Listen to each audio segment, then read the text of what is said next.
এলাকার উন্নয়নমূলক কাজ। এখন আমি কোন দিক দিয়ে বলবো? এর আগে যখন আমরা কাজগুলো করেছি তখন এখানে এমপি হিসেবে ছিলেন আম্মা অর্থাৎ দেশনেত্রী বেগম খালেদা জিয়া, উনি এমপি হিসেবে ছিলেন। আজকে উনি আমাদের মাঝে নেই। আজকে ওনার জায়গায় আপনাদের সামনে এসে আমি দাঁড়িয়েছি।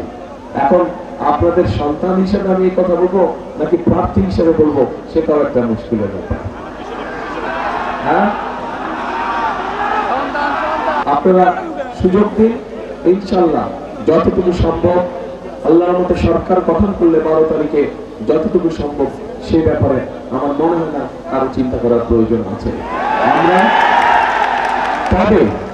তবে আজকে 2001 থেকে 6 পর্যন্ত আমার যে অবস্থানটি ছিল, আজকে কিন্তু আমার অবস্থানটা, যেহেতু আপনারা ঘরের মানুষ, আপনাদের সাথে আমি একটি কথা শেয়ার করতে চাই।